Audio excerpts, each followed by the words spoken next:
Vamos lá, boa noite a todo mundo aqui. Hoje um convidado mais que especial aqui. Bom, sempre fazer ao vivo é mais legal, né, Paulo? A gente não fazer via Zoom, ótimo. Google Meets. Estou aqui no Vale do Silício com o meu grande amigo Paulo Zaquilo.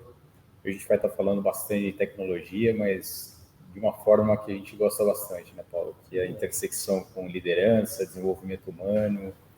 E, bom, enfim, o pessoal está entrando aqui nos diferentes canais, mas vamos lá. Eu podia falar milhares de coisas a respeito do Paulo. O Paulo trabalhou na HP também, depois deu uma guinada na sua carreira, veio aqui para Stanford. Mas quem é o Paulo Zaquilo? Conta pra gente, Paulo. Difícil, hein? Bom, é só definir minha carreira. Paulo só gosta um pouquinho do Palmeiras, né, Paulo? Só um pouquinho. Bom, eu acho assim, maior definição começa com o Palmeiras, isso desde que eu me conheço por gente. Eu sou engenheiro de computação, formado na UFSCar, mesmo tempo nosso. A gente fez mesmo UFSCar mesmo na época, mas não se encontrou, veio se encontrar aqui no Vale. Trabalhei também multinacionais, na Telefônica, na IBM, na HP por muito tempo. E depois de 11 anos de HP, eu acabei pedindo a demissão, queria aprender um pouco sobre empreendedorismo, sobre negócios, e vim fazer meu mestrado aqui em Stanford, em Business. Também tive uma época de startup no Brasil, lancei, acho que foi a primeiro comércio eletrônico restaurante, que antes de iFood, então já tinha, vinha com essa ideia. Também tive locadores de vídeo. Outra coisa que eu adoro, minha esposa somos fanáticos por cinema, então a gente, desde muito tempo, a gente assiste todos os filmes do Oscar, a gente assiste filme toda semana no cinema. Então, eu sentia que eu estava no Brasil, eu sentia que eu precisava aprender um pouco mais sobre negócios, aprender um pouco mais sobre empreendedorismo, sobre como desenvolver produtos, e vim para Stanford. Terminando o mestrado aqui, eu até tinha plano de voltar para o Brasil, acabei recebendo uma oferta do Google, isso faz 8 anos. E fiquei, já para cá, 8 anos que eu estou por aqui. Nesse intervalo, eu acabei morando 2 anos em Londres, por questão de visto, e estamos aqui no Google faz bom tempo. Maravilha. Paulo, acho que o tema hype agora é questão de inteligência artificial, né? Eu, particularmente, comecei a estudar o tema há uns 8 anos atrás, fiz um produto na HP a respeito, mas eu acho que agora, em função de todo o romantismo do ChatGPT, que decidiu fazer um produto de B2C, eu acho que a questão que antes era sempre focada em B2B acabou ganhando uma exponencialidade enorme, né? Para as pessoas que não são técnicas, Paulo, como é que você definiria inteligência artificial? Bom, primeiro eu quero já pedir desculpas adiantado para os seus seguidores aí, porque eu vou falar IA e vou falar AI. É força de hábito, desculpa, pessoal. Eu aprendi tudo como termo, como AI, então falar IA às vezes me falta um pouco. Bom, IA, como o próprio nome diz, os computadores emulando decisões do cérebro humano. Então, tentar o máximo possível fazer com que os computadores consigam emular o que os humanos conseguem em termos de entender imagens, áudio, contexto, entender vídeo, então, usa as técnicas de machine learning baseado em redes neurais, que, na verdade, redes neurais, na verdade, são exatamente uma tentativa de emular como o cérebro humano funciona com as conexões de neurônios, né? Então, na verdade, AI é isso. IA é fazer com que os computadores consigam ter respostas similares às dos humanos. Bacana.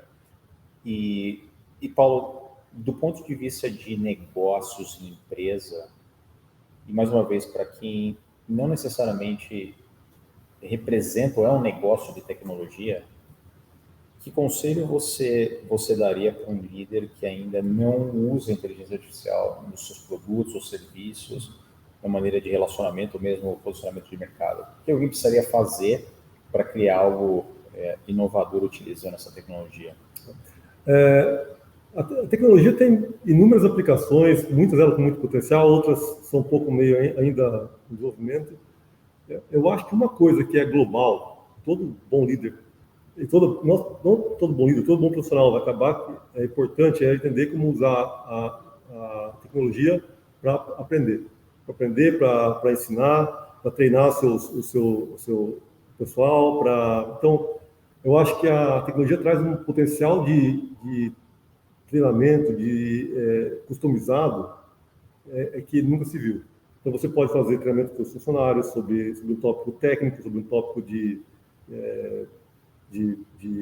comportamento. Isso é uma coisa global. Não importa o seu ramo, o AI está trazendo agora a oportunidade de aprendizado em escala e com alta customização. Eu acho que essa é a coisa mais evidente, que às vezes a gente pensa em AI para fazer as coisas de dirigir o carro, para reconhecer foto do gato, do cachorro, mas fundamentalmente pensar como usar para o benefício do ser humano para aprender e para desenvolver. Eu acho que essa é uma oportunidade incrível que a tecnologia traz hoje. E eu acho que esse é um papel importante de todos os líderes, né? Eu acho que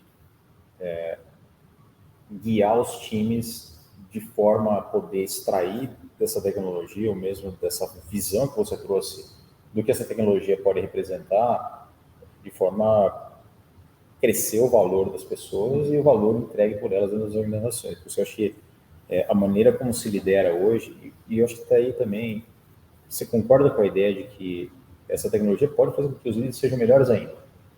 Ele não vai fazer um líder que é ruim ser um líder melhor através da tecnologia. A tecnologia não faz milagre. Claro. Mas ele pode sim já fazer de uma pessoa muito boa como líder ser ainda melhor utilizando essa tecnologia. Você concorda com isso? Sim, eu acho que se aplica a todos os níveis hierárquicos, líder, a pessoa que trabalha pode ser um técnico, pode ser qualquer nível de profissional, acho que pode usufruir bem dessa capacidade, porque pela primeira vez na história nós temos a oportunidade de aprendizado customizado. Então, o legal de você interagir com a plataforma é que você faz as perguntas que te causam curiosidade e ela sumariza a internet, todo o conhecimento humano que está na internet, de forma que ela tá de uma forma que você entenda bem. Então, não importa o seu nível de educacional, o nível de entender outras línguas, se você é especialista num assunto ou não. Então, você customiza para que a tecnologia te forneça informação no ritmo que você que é o ideal e no formato que você absorve bem. E Paulo, na tua visão hoje, qual é a solução mais potente, ou do ponto de vista de mundo, onde você enxerga que hoje a IA criou algo espetacular, do ponto de vista de humanidade? Eu acho que nós estamos vivendo a nova revolução industrial. Já passamos uma revolução industrial, depois a revolução da informação. Nós estamos entrando numa nova era de produtividade que a tecnologia vai trazer. Então, escalar operações, escalar educação, treinamento, educação, tudo que a gente costuma, que estava era muito difícil de procedimento, de professores para dar aula. Eu acho que agora a gente está numa era que consegue se escalar muito a uso da informação. Eu acho que se a gente for falar em operações, acho que a gente vai tocar depois desse assunto sobre também os riscos as questões éticas que a tecnologia traz, né? Mas operações que hoje são muito manuais, muita revisão manual, é possível automatizar de forma muito fácil. Legal. E eu acho que a gente pode pular imediatamente aqui no tema, né, Paulo? Mas antes de falar da questão ética, produtividade. Que tipos de profissões, ou mesmo que tipos de comportamento de pessoas hoje, da forma que se trabalha ou que uma função é feita, você acha que está fadada já a uma obsolescência mais rápida? Eu sou sempre conservador sobre falar em obsolescência de pessoas, porque, no final das contas, mesmo o AI é treinado com o modelo humano. Alguém que gera o conteúdo que é consumido pela tecnologia que acaba sendo usado depois. Mas eu acho que operações repetitivas, essas são bastante sensíveis à tecnologia. Então, por exemplo, atendimento de caixa de restaurante, do McDonald's. A gente já sabe, hoje aqui nos Estados Unidos, você já vê no McDonald's, você tem um totem que você clica lá, quero um Big Mac, no caso, um hambúrguer vegano e com refrigerante e tal. Até isso, então, até a gente viu tanto tempo atrás, até esse tempo, os totens começando a ganhar um pouco de mais espaço nas operações. Agora, a tecnologia chegou ao ponto de eu não precisar nem cadastrar meu banco de dados no sistema mais. Eu não preciso fazer lá que um hambúrguer com alface, sem alface, se é vegano, se é de carne, se é...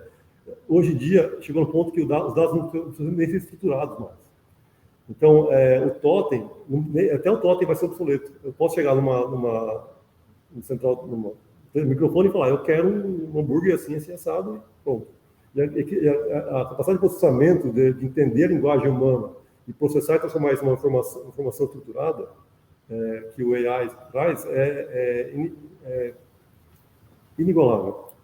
E falando um pouquinho de produtividade, a gente está aqui na Bay Area, no Vale do Silício, e a educação pública aqui, de ensino médio, ensino base, é uma das melhores do mundo, né? Só que a Bay Area, ela tem um problema maior do que qualquer outro. O shortage de professores para trabalhar na rede pública de ensino é gigantesco, né? Não existe falta tremenda, não existe maior falta de professores para dar aula do que aqui. Parece uma dicotomia, né? Onde mais você tem dinheiro para investir em educação, mas por uma série de questões falta muito mais professor aqui. Você acha que esse é um bom exemplo? Quanto mais a gente conseguir usar a AI para justamente suprir essas dificuldades ou mesmo necessidades reais por tecnologias como essa, como é que você vê isso? Até que ponto você consegue, eu diria, se você precisa de 2 professores numa sala de aula, você enxerga essa ideia de eu tenho só um professor, mas junto com o AI, esse professor pode ser, na verdade, 1 mais 1 é 3? Talvez. Quando eu falo de ensino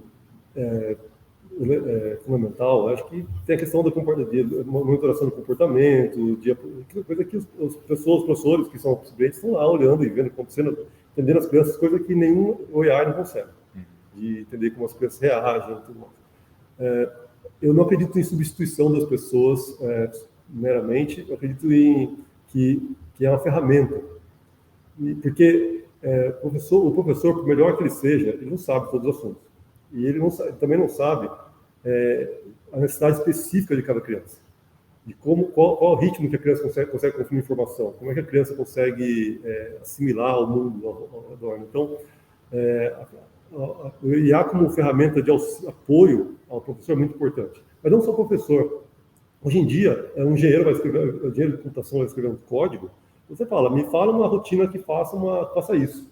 Então, você já consegue criar código. E criar código para você, como companheiro, você sabe o que você vai fazer e fala, tem uma rotina que eu quero fazer, que é uma função que faça isso, isso, isso. Você digita em forma texto, em português, em inglês, e ele vai te cuspir o código que você pode acoplar no seu serviço. Ele não vai fazer o serviço inteiro, não vai fazer o produto inteiro, mas a produtividade que você ganha, você não tem que ficar fazendo uma coisa que é trivial, mas que toma tempo, isso o IA oferece. De toda forma, o professor quer falar sobre um certo assunto diferente, ou a criança fez uma pergunta que é difícil, que não entende direito, o IA como ferramenta para suporte é fácil, é rápido e é efetivo. eu acho que ser um pouquinho mais específico. Eu gosto bastante de ler, gosto bastante de escrever. E eu acho que de todas as áreas que a gente viu popularizadas ou mesmo questionadas, e uma polêmica enorme quando o ChatGPT apareceu, foram as seguintes, né? Poxa, agora o ChatGPT vai passar no vestibular e você não precisa mais estudar. O ChatGPT vai escrever tudo por você e você não precisa mais perder tempo escrevendo. Você acha que se a gente disser que tá, isso é uma verdade, por outro lado, você acaba valorizando ainda mais o potencial criativo de quem cria algo único no mundo? Seja um escritor, seja um aluno que vai pensar na solução de um problema matemático de uma forma completamente diferente. Como é que você vê essa questão, Paulo? A gente falou alguma coisa sobre o Google, tá? Então, assim, essa discussão não é exatamente nova. Há 20 anos atrás, quando o Google apareceu a resposta do universo, tudo estava sendo Google, dá um Google, né? Então já tinha algo sobre isso. Hoje a gente está vendo um novo nível, que de fato a facilidade é muito maior. Eu acho que a tecnologia, se a gente não se adaptar à tecnologia, a tecnologia tende a degradar nossa experiência. Então, a questão do vestibular. Se o vestibular for a base do decoreba, quando aconteceu isso, que dia aconteceu aquilo, quando foi, onde fica tal lugar, se for no decoreba, o AI faz melhor que o ser humano. Não tem jeito, não tem como competir com a capacidade do AI sobre memorização. Por outro lado, quando a gente fala em pensamento crítico, então, como se formula uma opinião, sua linha de pensamento, como chegar numa opinião bem embasada e consistente, o ser humano ainda é capaz de vencer, de ganhar do AI. Então, eu acho que na questão de imaginação, criatividade, pensamento crítico, é onde a gente não tem que ir. Porque, se não me engano, o fundador do Alibaba. Ele diz que pensamento, só questão de matemática, química, por si só, isso são as coisas que o computador vai fazer melhor que o ser humano. O que o ser humano não vai conseguir fazer melhor é a parte de criatividade. Desculpa, o AI não vai conseguir fazer melhor é a criatividade. Então, também o que a gente tem que entender como sociedade é adaptar a esse novo modelo, né? E entender como a gente, não só como a gente reage, mas como a gente convive e usa esse modelo a nosso favor. Então, o decoreba tem que ser substituído por um pensamento crítico mais criativo. E você concorda também que eu acho que as emoções ainda são um elemento, um conector muito forte entre humanos, né? Seja ela positiva ou negativa, as emoções estão sempre ali. E eu acho que a máquina ainda vai ter uma dificuldade enorme de emular a conexão emocional. Principalmente as positivas que a gente quer gerar através de um produto, de um serviço, ou mesmo de um serviço de bem público, que é, por exemplo, como é que eu faço uma comunicação para fazer com que a minha pessoa pare de fumar, por exemplo. Eu acho que você pode fazer uma campanha feita por pessoas, escrita por pessoas, contar uma história, vai ser muito difícil de o modelo representar algo que seja único. Faz sentido isso, Paulo? Você vê, né? Um autor, por exemplo, vou voltar. Se eu sou um autor de best-sellers, tenho 10 livros escritos, isso significa que qualquer pessoa hoje pode virar um escritor. Em teoria, sim, mas onde é que vai ter a vanguarda velada? Eu acho que a gente vai entrar numa parte que eu tenho preocupação com o AI, que é a parte de geração de conteúdo único, criativo e geração de conteúdo diferenciado. Minha preocupação é se a gente vai começar a suprimir, não vai ter incentivo econômico para gerar conteúdo, conteúdo efetivamente criativo, né? Eu acho que as pessoas não é o ChatGPT que vai se transformar num novo George Orwell, um novo Monteiro Lobato. Eu acho que a gente vai ver ChatGPT como ferramenta de apoio a você formar pensamento conexo e formar pensamento crítico. Mas ele não vai substituir a autoria, vai substituir a poesia. Né? Isso é uma coisa que, porque, no final das contas, o AI é uma compilação do que existe de pensamento. O poeta faz pensamento novo. O escritor faz pensamento novo, único e relevante. Né? Eu não vejo o ChatGPT, o Google Bard como ferramentas que possam eventualmente causar algum tipo de suprimir ou substituir esse tipo de pensamento artístico. Legal. Bom, falando de Bard aqui, e agora usando a tua experiência aqui em primeira mão dentro do Google, o Bard não está disponível no Brasil, certo? Acho que ainda não. Eu acho que no Brasil, o Bard... O que é o Bard? O Bard é um AI, é um modelo de inteligência artificial bastante robusto, talvez um dos maiores, talvez o maior já criado, né, em termos de capacidade de informação, de processar informação.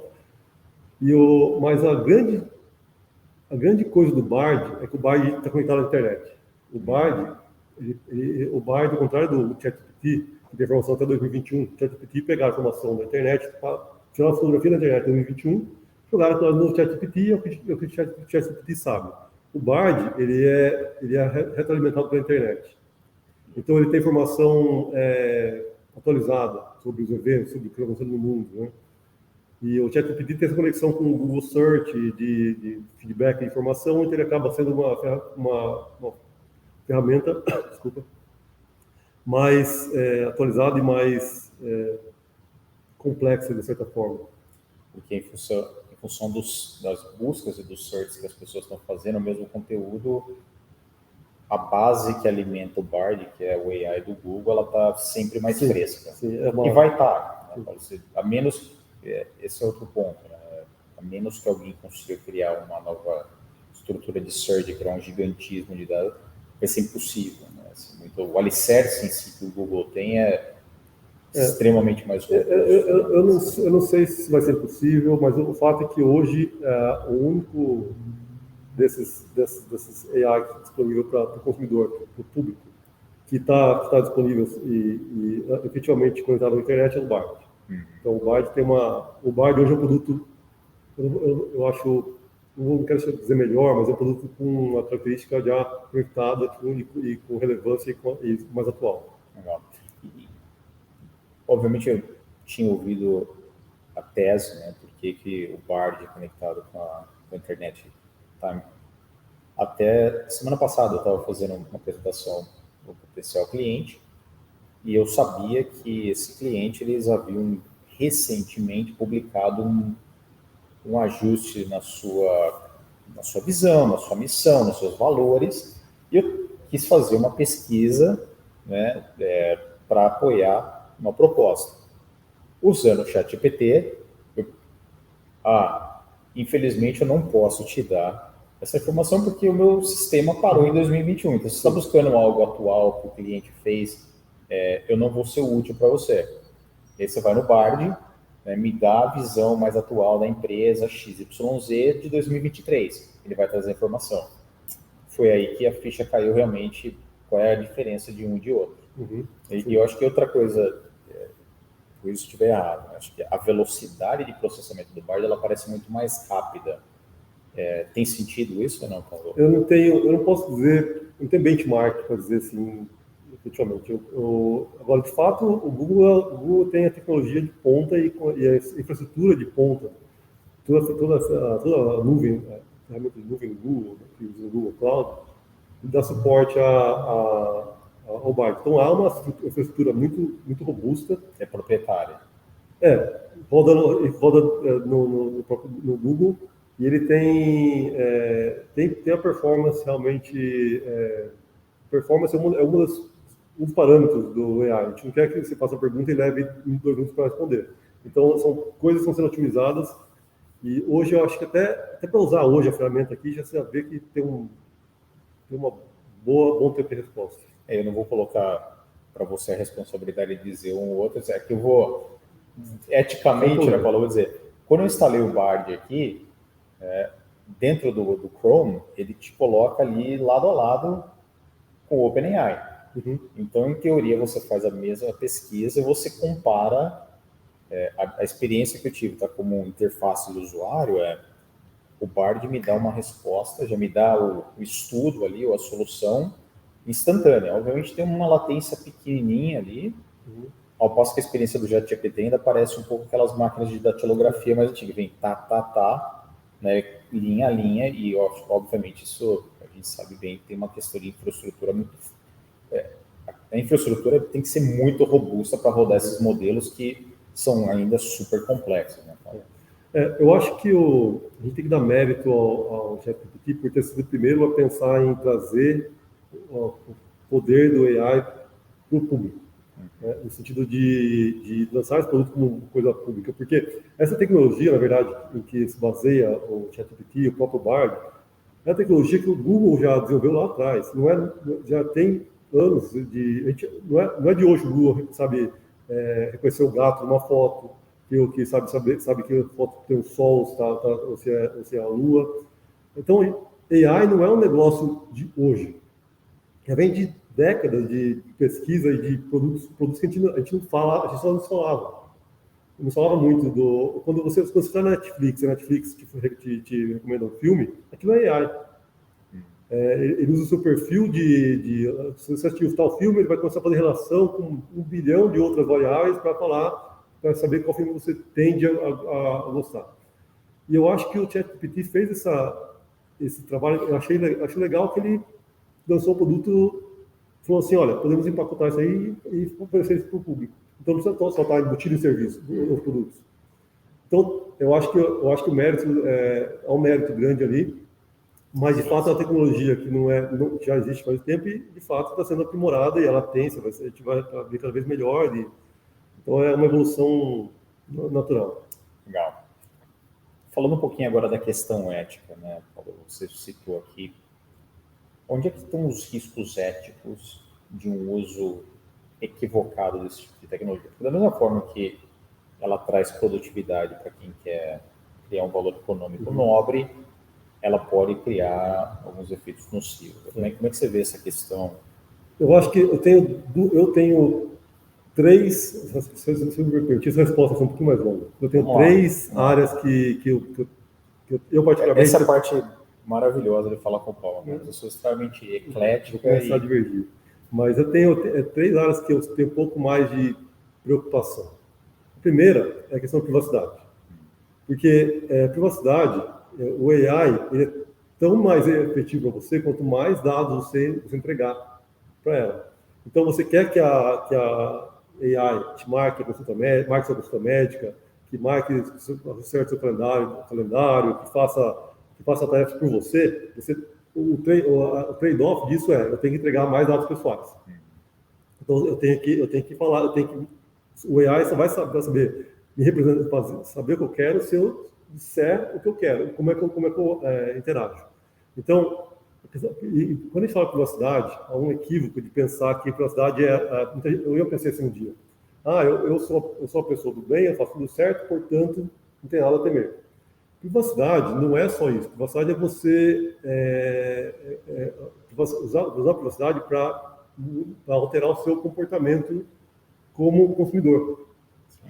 Porque cada transformação que eu for prover para qualquer sistema de AI, não é só ChatGPT ou Bard, qualquer um, virtualmente, né? Aquilo as ads que a gente conhece, eles usam para de alguma forma moldar meu comportamento como consumidor. Então, a gente inconscientemente acaba comprando coisas que a gente não precisa, a gente acaba comprando coisas, mudando nosso comportamento. Então, privacidade tem uma relação direta com como a gente é, como nós somos moldados pelos advertisements. Então, para mim, a questão de privacidade é uma questão importante. A questão número 2, que essa é um pouco mais óbvia, é que isso o AI vai vai acabar que extinguindo alguns empregos, vários empregos. Então, é uma tendência que a gente vai... A humanidade, ela tem esses saltos de produtividade, assim, de tempo em tempo, né? Isso é uma coisa da história, e dessa vez nós dando um salto de produtividade imenso. E, de repente, aquilo ali vai alterar o mercado de trabalho. No dia que o mercado de trabalho já está um pouco difícil, já as economias, muitas economias patinam, né? Mesmo países mais ricos. Então, eu fico pensando como vai ser, qual o impacto social de repente, ter um salto de produtividade imenso, e a gente não se preocupar com isso. Então, eu pego e faço uma automação imensa, e de repente, milhares de empregos são extintos. Então, a preocupação do impacto social disso, eu não sei a resposta, tá? De repente, não sei. Na França, por exemplo, tem uma taxa de automação. Então, quando a empresa automatiza, ela tem que pagar certos impostos para poder devolver para a sociedade. Isso é uma questão, eu não sou socialista, não vou ficar entrando muito nesse aspecto, mas acho que é importante entendermos a questão social e como mitigar, como os governos podem mitigar e trabalhar com as empresas para que os efeitos negativos sejam menos... E eu achei que tem uma questão importante, principalmente quando a gente pensa em Brasil ainda, mesmo algumas profissões que tendem a não desaparecer, eu acho que você vai causar um desequilíbrio entre países e economias ainda maior. Então, por exemplo, poxa, onde é que estão os melhores computer scientists do planeta? Porque hoje, assim, você tem uma demanda, por exemplo, né, de computer scientists, algo super quente. Só que o que você precisa para fazer AI nesse nível é ainda absurdamente superior. Né? E onde que está a produção e a formação de pessoas nos países e nos lugares mais envolvidos? Então, acho que a preocupação, e você falou, é que as pessoas que não estão no jogo hoje econômico podem ficar ainda mais de fora. Não necessariamente do ponto de vista de uma ótica que profissões vão aparecer e outras desaparecer, né? Mas é muito mais, eu acho que, mesmo que muitas fiquem, talvez esse abismo que existe de onde é que estão os melhores vai fazer essa desigualdade ainda maior. Eu tenho uma visão que eu acho até que, para ser bem sério, eu acho até um pouco... Essa parte não me preocupa tanto, porque, ao mesmo tempo, o AI traz uma questão de pulverização do conhecimento. Então, hoje, até antes do Google, eu tinha que ir na enciclopédia britânica para encontrar informação. De repente, o teu internet ficou fácil, ficou mais fácil acesso. Agora, com o AI, a gente muda o paradigma de que eu não vou mais buscar por uma página, eu pergunto alguma coisa. Então, eu pergunto, falo, como fazer isso? E ele vai lá e me fala como fazer isso, como fazer esse código. Então, tem um aspecto de democratização da informação, que eu acho que esse aspecto positivo.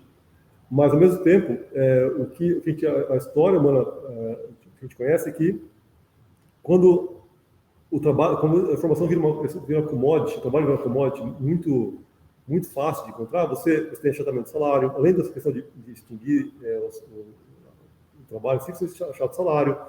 Eu acho que o surplus econômico, o excedente econômico, né, acaba concentrando nos países que têm esse investimento, não no país pobre então, a mão de obra acho que até pode ter engenheiros do Brasil trabalhando para o Google Estados Unidos, e acho que vai ser normal. Agora, a questão de como a gente lida com esse excedente de produtividade, quem fica com esse... De repente, a humanidade ficou mais produtiva. De repente, sei lá, eu acho que uma utopia humana é que ninguém precisa trabalhar. Tudo faz tudo para a gente, só que a gente tem que entender como sociedade, como você lidar com essa sociedade em que a maioria das pessoas vai estar desempregada. Não quero ser alarmista. Não vai ter riqueza suficiente para... Não quero ser alarmista, não quero também causar questão política, mas eu acho que é uma coisa. Agora, eu queria falar o terceiro ponto também, que eu acho que talvez o que mais me preocupe hoje de curto prazo, que se nós removermos o incentivo econômico para a geração de conteúdo original. Acho que foi algo que a gente já tinha me Na última vez que a gente se encontrou, você estava... É uma coisa que já faz tempo que eu penso nisso, porque... Pelo conceito do trabalho da Ana Lúcia, a esposa do Paulo, ela tem um blog super conceituado, um dos blogs mais bem ranqueados na área de turismo. Né? E ela trabalha, é um trabalho, assim, trabalho que... imenso. Mas eu fico pensando o seguinte, nós estamos mudando, de novo, nós estamos mudando o paradigma. A grande mudança do Bard, ChatGPT, é que não é nem o Bard e o ChatGPT em si, aqui o Google, inclusive o Google anunciou no último lançamento, então já está público, um novo tipo de search que ele integra o AI dentro do search. Então você quer procurar alguma coisa, ele vai te mostrar as páginas lá sobre aquele tópico que você quer ver. Eu quero procurar sobre o que fazer em Luxemburgo. Tá lá, vai estar nas páginas, e ele vai ao mesmo tempo falar assim, tá aqui o que você quer fazer em Luxemburgo. Ele vai compilar a informação, sumarizar e te entregar a resposta pronta. Ou seja, ele vai pegar as milhares de páginas que eu deveria ler, estudar, e um trabalho que levaria tempo, e ele já vai ter uma certa inteligência para empacotar isso para você e te fazer... Então, a pergunta que fica porque nós mudamos o paradigma de eu navego a internet para eu pergunto para a internet. Então, essa questão de navegar, nossa geração, nós crescemos com a ideia de navegar a internet. Navegar significa, eu vou no Google, procuro as páginas, procuro um termo e começo a clicar nas páginas para ver, até achar a informação que eu quero. Agora, eu pergunto para a internet, falo, internet, me fale sobre isso. Ela te fala. Virou oráculo. Te responde. O que acontece? Com isso, o modelo de negócio de geração de conteúdo original, de notícias, por exemplo, site notícias, jornais têm problemas financeiros seríssimos aqui nos Estados Unidos. New York Times, Vive, tudo mais. A partir do momento que a pessoa vai clicar mais para entrar naquela página, você removeu toda a fonte de receita daquela página. Que normalmente os jornais ganham com subscribers, ganham com advertisers. De repente, você não está mais indo para aquela página. O modelo de negócio é por clique ainda. Né? Então, exato. O modelo da web... Eu acho que isso é importante explicar. Né? Paulo? Assim, os diferentes cliques em diferentes níveis e camadas, eles geram um incentivo. Eles, na verdade, pagam o trabalho do criador do conteúdo. Exatamente. Eu acho que, inclusive, até, para ser bem sincero, né, eu acho até um pouco injusto essa minha preocupação excessiva com o AI, porque a internet nasceu com um modelo de negócio ruim para criador de conteúdo. Porque nós acostumamos a pagar, você paga o seu 3G, paga o seu 4G, o seu 5G, nunca reclamamos. Reclamamos, é caro, tá? Mas você paga seu cabo lá, e aquilo faz parte, você fala, para conectar a internet eu preciso pagar R$100 de conexão ao cabo. De repente, a gente nunca falou assim, mas e a pessoa que efetivamente faz o conteúdo? Quanto que eu pago para ele? E a resposta é, não pago. Eu pago através desse pessoal através de propaganda indireta. Então você clica no site lá, eu tenho ou se é um caso, um jornal, um portal grande, ele vai te cobrar uma assinatura mensal, ou senão você vai ter que pagar, você está recebendo uma propaganda que está colocando no site. Então, eu acho que uma questão importante de ser pensada é o que acontece com o conteúdo original, a partir de agora. Como nós vamos incentivar pessoas a sentarem e criarem conteúdo, criar uma notícia, falar sobre a notícia, ter uma opinião, mas de forma que a gente... Porque se nós não abastecermos esse ciclo, o próprio AI passa a ser obsoleto. Porque se você não gera informação, o AI não aprende e, portanto, ele não sabe. Então, há um risco de nós criarmos uma nova web com obsolescência programada. Entendi. Porque, na verdade, assim, acho que a grande matéria-prima de um bom sistema de AI primeiro, acho que a abundância de bons dados é uma diferença, e a qualidade e a criatividade do que se produz, que ainda, como a gente estava falando aqui no começo, o humano ainda consegue fazer melhor. Sim. Principalmente na parte literária, né, as emoções, o storytelling ainda é algo fundamental. Eu acho que é algo que me preocupa muito. A gente estava falando dos autores, dos escritores, porque eu acho que tem o lado da escassez, mas o lado também do desengajamento. A questão da motivação humana é universal, né, Paulo? Assim, todos nós somos motivados de diferentes maneiras, mas a hora que, de repente, a motivação sua, que é criar algo poderoso, que traga um propósito, impacte positivamente, isso vira uma commodity ali no final do dia, qual incentivo que eu vou continuar a fazer? Mesmo que muitas pessoas, por exemplo, escrevem de uma forma simplesmente hobby, por gosto, isso tem um valor enorme. Com certeza. Não necessariamente estou escrevendo para monetizar. Com certeza. A gente escreve por hobby, a gente escreve porque é a profissão. Exato. Né? Então, nós já vimos isso com jornais de papel, jornais impressos, passaram por problemas, já viu, livros, a forma de consumo de livro mudou bastante. Tinha um problema com música. E a indústria de música encontrou a solução. O Spotify, o Google Play Music, o YouTube Music, eles encontraram a solução. Nós precisamos encontrar uma solução similar para a geração de conteúdo original. Então, como que eu posso navegar parte do que se eu pago lá meus R$100 de cabo, será que eu posso, a operadora de TV cabo e o cabo vai alocar R$5 para bancar a geração de conteúdo? Só ideia, só explicação por enquanto. Talvez o conteúdo bom e original seja o pooling. E, como é que talvez criar uma consumerização de um conteúdo? Esse é o problema, quando você tem uma opinião pessoal, né? Acho que a dificuldade econômica dos meios tradicionais de comunicação e de notícia, para mim, ela está diretamente relacionada ao fato de a gente ver um conteúdo de notícia mais pobre hoje na internet, certo? Sim, acho que essa alavancada de fake news, de tudo isso, o estopim. No entanto, a qualidade literária de como se escreve hoje está muito ruim. Você tinha grupos de comunicação que pagavam esses... Como a gente falou, era a profissão de muitos. Como essas empresas estão tendo uma pressão econômica enorme, muitas delas já desapareceram, então você tem muito menos dinheiro patrocinando um repórter de qualidade. E soma-se a isso o fenômeno da mudança de... Não sei nem falar attention span.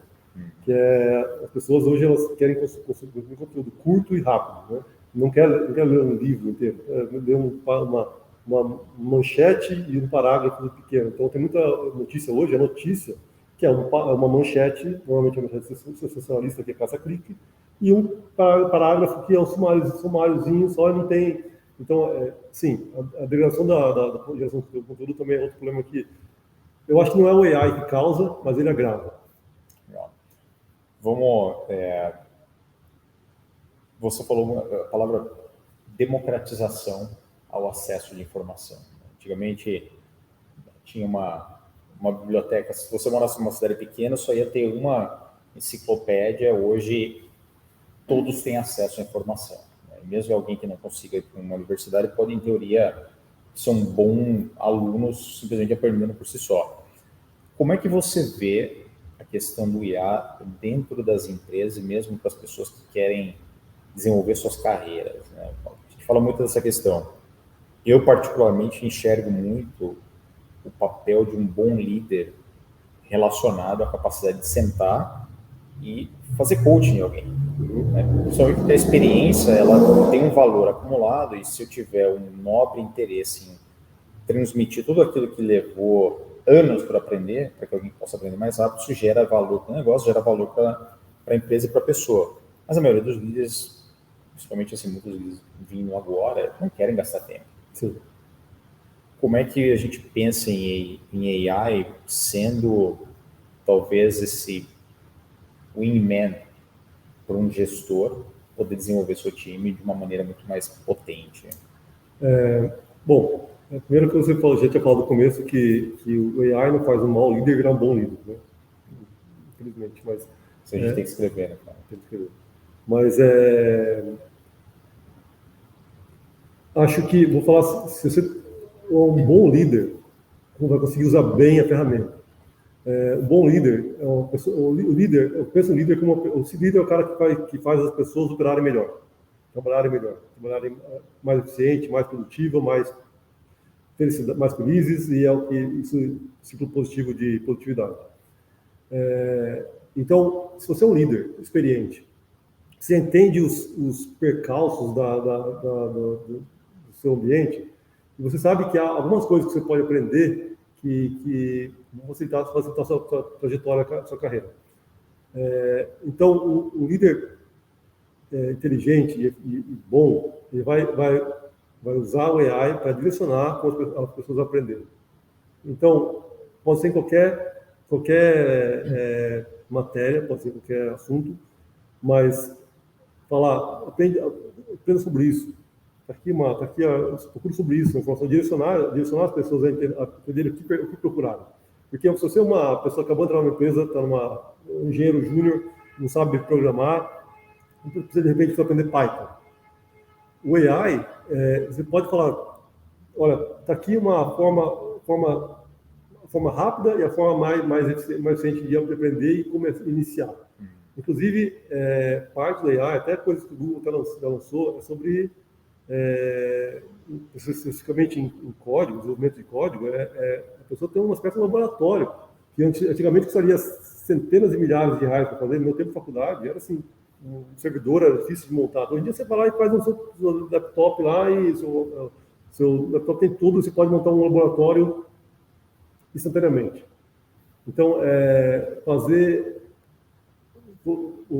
liderar na época, nos tempos de AI, significa também direcionar onde as pessoas podem chegar e como vamos facilitar o caminho profissional. Legal. Paulo, vamos falar um pouquinho. Você falou um pouquinho. No mês de maio, o Google fez o seu grande evento de tecnologia, o Google I/O. Para quem não sabe o que é o Google I/O, principalmente as pessoas mais técnicas, o que significa, o que é esse evento e qual a importância dele dentro do planeta Google? Eu gosto de dizer que as pessoas que não sabem o que é o I/O, as pessoas sabem o que Steve Jobs fazia. Steve Jobs fazia aquelas apresentações, ele era mestre, né? Mas o I/O são lançamentos de produtos do Google. Então, às vezes são experimentais, o Google fala do que vem por aí. Que vem por aí, o que já está disponível. E esse ano tem um foco muito grande em AI. Acho que talvez disparado, além dos devices, aqui nos Estados Unidos, acho que no Brasil não tem Pixel ainda, a linha de celulares do Google. Não tem. Mas tem a linha de celulares, que é uma que é importante, mas eu acho que o grande carro-chefe aqui foram os produtos que foram AI. Então foi a nova experiência de busca, busca como eu falei, busca integrada, que ele traz uma só visão. As páginas de resultado, mas também o resultado do que o AI te sumariza. Para mim, essa foi a parte mais legal, porque o Google mostrou uma forma muito interessante como fazer o AI trazer resultado e, ao mesmo tempo, mostrar de onde são as fontes. Um desafio do AI o AI é um balaio de gato tão grande, com tanta informação de várias coisas, que você não sabe de onde vem. Então, o Google apresentou uma proposta de um buscador que mostra de onde vem as fontes. Ele fala assim, está aqui o resultado, está aqui o que você perguntou. Quer saber mais? Está aqui a página de onde veio. Então, ele conseguiu, de certa forma, dar uma certa resposta, até para a questão que eu falei do criador de conteúdo, porque se o tráfego pode ser reduzido, mas pelo menos ele está direcionando algum tráfego qualificado para aquela página, para que o criador de conteúdo seja pouco bonificado. Também são muito interessantes. Isso, fazer uma pergunta aqui uma pergunta de leigo até, né, Paulo? A gente vai lá fazer a busca no Google e aparece os links patrocinados, eles, por modelo de negócio, eles vão aparecer primeiro, tá? Faz sentido o que eu vou dizer aqui. Com a missão do Bard de realmente empacotar algo muito mais personalizado, visando a tua produtividade, a formação daquele conteúdo que o Bard vai te dar, ele não necessariamente só vai ocorrer para as primeiras páginas ali. Pode ser que ele busque uma página que seria a opção número 200, mas só que você jamais teria a capacidade de chegar na quarta página. Eu acho que a coisa que eu tenho da satisfação de estar no Google é que o Google tem uma premissa muito forte, que desde o começo da empresa ele mantém e não muda, que é a premissa do Google a busca orgânica, o resultado da busca orgânica não é impactado pelos ads. Então, não importa, todos os links patrocinados, eles pagam e aparecem lá com uma especificado. Isso aqui é um link patrocinado. É transparente, isso eu acho bacana. Então, assim, os links patrocinados estão lá e estarão lá, porque ali é um modelo de negócio. o mesmo negócio de ads. Mas ele tem que necessariamente estar explícito e claro que isso aqui é um link patrocinado. Pode até ser um link relevante, muitas vezes é um link relevante, mas aquilo ali não afeta o seu conteúdo orgânico, que a gente chama de busca orgânica, que são os resultados que são relevantes. E isso para o Bard é a mesma coisa. O Bard vai entender a busca orgânica e não vai te dar uma informação só porque alguém pagou para aparecer lá. O aparecer é um link patrocinado, mas o conteúdo do Bard ele não vai ser deteriorado pela questão do quem pagou o advertising. Mas assim, de fato, assim, normalmente no Google, raramente os usuários vão na segunda página procurar conteúdo. Raramente, normalmente o Google, isso até porque a ferramenta desenvolveu bem, normalmente você na primeira página você encontrou o que você quer. Então, mas não quer dizer que não tem uma coisa lá numa página lá longe que tem um pedacinho de informação que está no meio daquele balaio de gato que eu falei. Mas via de regra, o Google trabalha com a relevância da pesquisa. Então, é formado pelas páginas que mais entregam relevância. Legal. De todos os produtos ali anunciados no Google I.O., Paulo, acho que um dos que mais me chamou a atenção e que a gente falando de produtividade foi o Do-It, né? Que é o equivalente do que a Microsoft falou sobre o Copilot. Eu, particularmente, gasto um tempo enorme fazendo apresentações. Por uma questão, talvez, até de perfeccionismo, eu gosto de minúcias no detalhe, e eu tenho o meu tempo para traduzir algo do papel, que eu faço um rascunho, para um conteúdo mínimo necessário. Esse tipo de tecnologia, para mim, é o mais importante, porque eu vou parar de gastar muito tempo em algo que não adiciona valor. Sim. Porque assim, a produção de um slide, tudo bem, é uma ferramenta importante para você atingir um fim, mas o tempo gasto ali é algo que pode comer muito do teu potencial, das suas fortalezas, né? O que você viu de interessante ali, do ponto de vista de o que essas tecnologias podem materializar na ponta realmente de como fazer alguém mais produtivo? Eu acho que a produtividade é um caso assim, óbvio que vai acontecer e vai ser aprimorado. Eu acho que isso, de fato, é a parte que ninguém gosta de fazer.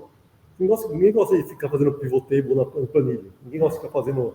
Tem muita coisa de documentos que você fala, cria um parágrafo assim, assado. Então, esse tipo de ferramenta aqui, o uso da AI como ferramenta de apoio e produtividade, eu acho que é fantástico. E parte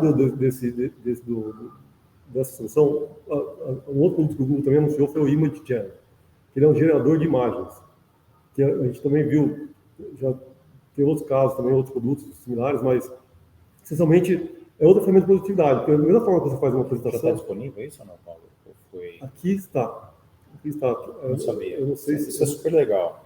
Não sei se já está no Brasil, mas assim como você toma o tempo para fazer a apresentação, um artista toma o tempo para montar uma imagem, para fazer qualquer imagem, né? Precisa pegar uma árvore, precisa pegar um sol, precisa pegar uma... Então, é natural que arte também seja a composição de fotografias. Então, hoje em dia, você pode falar, um artista pode falar, faz aqui um background com montanhas e um sol ao fundo. E ele vai fazer. Você pode falar no estilo que você quer, você pode falar no estilo Van Gogh, no estilo Monet. Então, a produtividade vem em vários níveis e várias aplicações. Eu acho que as óbvias para mim que não sou artista, não sei rabiscar nada. Você fala assim, fiz uma planilha, agora monta uma pivot table aqui que eu quero fazer, saber os dados sumarizados. Faz a minha layout de apresentação, que é uma coisa bonita e já que eu só preciso preencher o texto. Isso o AI faz muito bem. Uma das que eu mais gostei foi a solução de AI da Adobe. Porque, assim, os softwares da Adobe são os melhores do ponto de vista de trabalhar com imagem Photoshop, mas eles são ultra complexos para não profissionais. Imagina se você nunca criou uma solução em Excel, com algum investimento, você conseguiria pilotar alguma coisa de Excel. Você manusear um Photoshop para fazer as coisas mais básicas dele é um grau de complexidade enorme. Né? Você olhar uma solução de AI, fazer algo no Photoshop que é dificílimo, para mim aquilo ali foi uau. É realmente algo que deu um salto quântico ali, porque da forma como está, levaria muito para você pegar um produto complexo e transformar em algo muito simples de consumir. Eu acho que a Adobe sacou como fazer, usar o AI para facilitar. Eu acho que ela usa o AI da imagem, que chama Stable Diffusion, para formação de imagem, assim, ela realmente é bastante impressionante. Paulo, falando de Google, nesses 8 anos, né? 8 anos, Londres, aqui, como é que você define a cultura do Google, Paulo? Eu acho que o Google tem uma cultura de inovação, cultura de fomentar que as pessoas cresçam, aprendam e se autodesenvolvam, é importante. Eu acho que o Google tem uma característica de... O que eu acho legal do Google, na verdade, a coisa mais legal do Google, a gente fala o Google, mas a gente fala a Google, até hoje eu não sei se é a Google ou Google, porque em inglês é só The Google. Mas o Google são vários Googles. Então tem o pessoal do YouTube, tem o Gmail, tem o Search, tem o carro dirigível, tem o Google Play. E cada produto tem tem a própria cultura e a empresa te incentiva a encontrar aquela que mais você se encaixa. Então, eu acho mais legal da empresa essa questão que ela quer que você esteja feliz fazendo o seu trabalho. Isso, para mim, isso é o que me mantém sempre motivado, sempre feliz de acordar e fazer meu trabalho, porque eu sempre me encaixo, sempre tem uma coisa que vai encaixar quando eu, de repente, mudei, já cansei, já estou me repetindo, está na hora de mudar para outro time, para um outro desafio, e isso é incentivado. Essa cultura de incentivo para incentivar o que te deixa feliz. Isso é uma coisa que me deixa bastante. Ou seja, eu acho que uma coisa importante, acho que tem duas correntes de pensamento quando a gente pensa em cultura. Aquelas, é ruim para uma empresa ter diferentes culturas, ou a tese a cultura deveria ser outra. Isso cria ou mantém a unicidade de uma marca. O que eu vi você dizer é o seguinte, olha, as diferentes divisões elas têm os seus diferentes sabores ali ou variações de uma cultura. E isso cria essa riqueza expressa através do que você disse aqui, dá mais autonomia e cria espaços diferentes para que as pessoas possam ter um match melhor aqui com o seu momento de carreira, é isso? Sim, é óbvio, sim, e eu acho que está perfeito também. Isso vem com seus desafios. Vem com o desafio de você, às vezes, ter que uma liderança que possa comunicar com todo o staff, ela tem desafio de alcance de marcar desafio, marcar os objetivos comuns, de fazer todo mundo remar na mesma direção. Então, tem seu trade-off, mas eu acho que eu particularmente acho interessante porque eu tenho essa coisa de tempos em tempos eu sinto que eu aprendi o suficiente e eu estou me repetindo. E eu preciso aprender uma coisa nova. E aí que essa coisa nova é sempre do meu lado. Ali. Então, eu acho que vale a pena. Bacana. Bom, para a gente fechar aqui, Paulo, para a gente poder ficar... Cada uma dessas perguntas a gente podia ficar uma hora aqui discutindo. Né? Quando você tomou a decisão de largar uma carreira bem-sucedida, sua comfort zone ali, e vir para Stanford, eu acho que isso foi uma guinada enorme, um investimento enorme, mas que claramente você sabia que tinha um propósito. Qual a sua grande dica de carreira, Paulo, para alguém que hoje... Se alguém está no Brasil e está pensando, poxa, eu preciso dar uma... Está no momento de, sei lá, depois de alguns anos estou travado aqui, não estou sentindo... O que você disse? Não estou sentindo. Na verdade, assim, eu tenho clareza de que já não estou aprendendo mais como eu aprendia, mas, de certa forma, eu não estou conseguindo sair dessa desse corner aqui, né, dessa encruzilhada. Que dica você daria para as pessoas hoje? Eu acho que, bom, cada pessoa é uma pessoa, então, mas eu acho, minha experiência é a seguinte, eu acho que não se deixe ficar muito confortável, a ponto de você, todo dia, eu adoro aquele filme do Charlie Chaplin, que ele vai tempos modernos, que vai para a fábrica, e todo dia ele vai lá e fica apertando parafuso. Ele vai lá apertando parafuso. Ele sai de casa, ele está tão acostumado com ele que ele costuma segue fazendo apertando parafuso. A partir do momento que a gente para de aprender, que eu faço todo dia a mesma coisa, a gente, aquilo afeta a sua motivação, afeta como você lida com os problemas em casa, afeta como você vê a vida. Então, tá aprendendo todo dia uma coisa nova é importante. Então, a partir do momento que você está fazendo a mesma coisa, direto, a mesma coisa, repetindo, está muito confortável. Às vezes a pessoa está na carreira muito bem sucedida, como no meu caso ali, estava indo bem, mas eu estava vendo que eu estava chegando lá no trabalho e todo dia era igual. Então era o dia da marmota para mim. Então era ótimo e tal, mas você, quando para de aprender, você para de desenvolver e você deixa de receber novas experiências. Então, para mim, a minha sugestão para quem puder, no momento que você se sentir confortável, muito confortável, está na hora de mudar. Mudar significa fazer um curso novo, significa entrar numa nova área, pegar uma nova função, empreender, mudar uma empresa, pedir demissão e sair da louca e vir para os Estados Unidos, não sei. Mas eu acho que o conforto é um problema, pode transformar às vezes uma coisa boa para uma coisa ruim se você não gerenciar bem. E eu acho que essa é uma questão muito forte para mim do ponto de vista de valor. Tudo que eu faço, e acho que a gente compartilha disso, a gente tem que tomar cuidado para não cair no ponto do vigário. Acho que tem muita pirataria digital e muita exploração de questões como essa.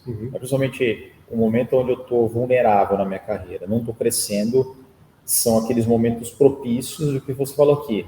Olha, compre meu curso de 1 hora e você vai radicalmente disparar o crescimento da sua carreira de novo. Né?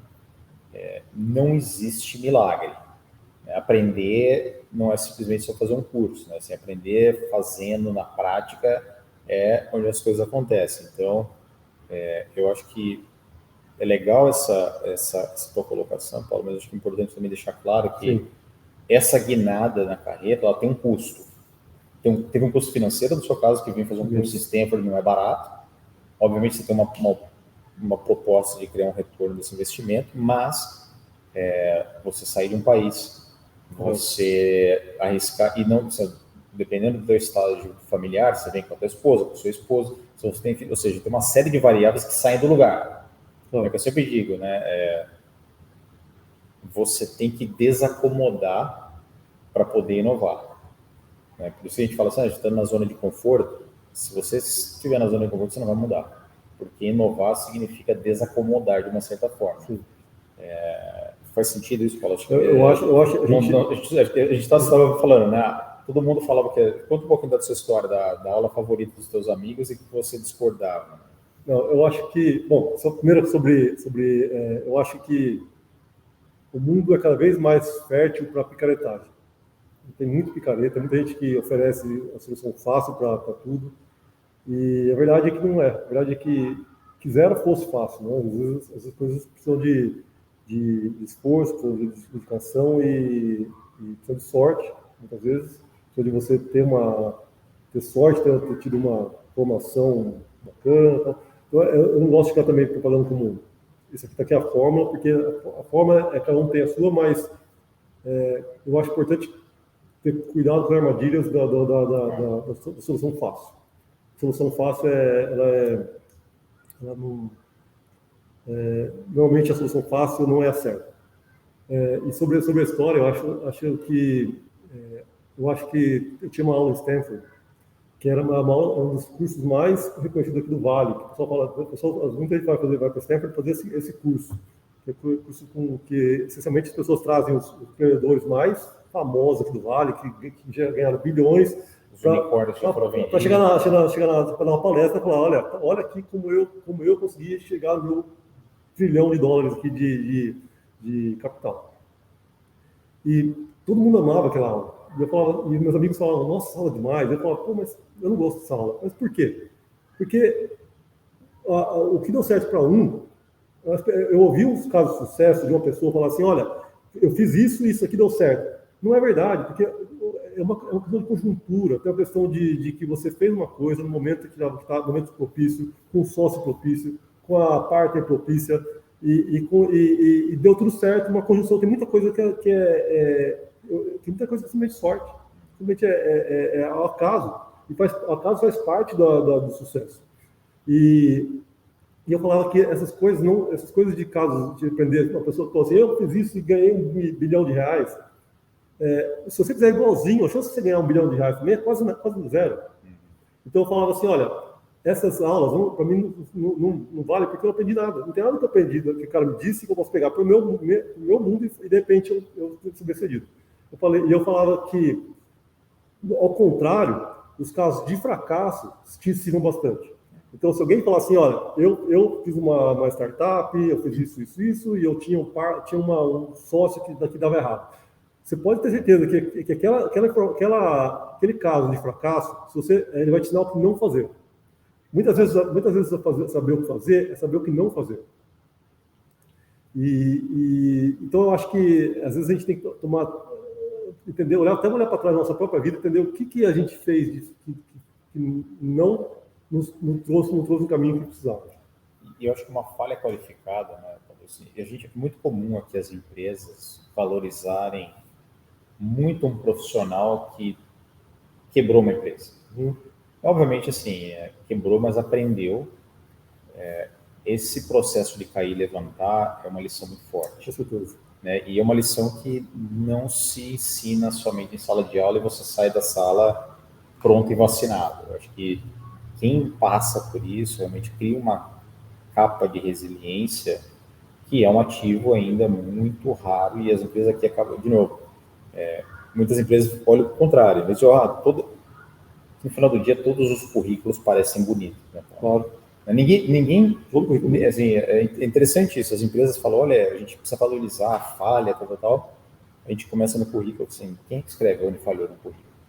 Porque ainda existe um certo preconceito, assim, se você pegar um recrutador, ele vai olhar e vai te reprovar. Então, na verdade, muitas empresas já querem passar por isso e dizer, olha, essa pessoa aprendeu.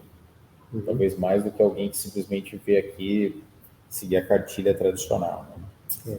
Maravilha, Paulo. Uma horinha aqui, a gente podia ficar mais um tempão.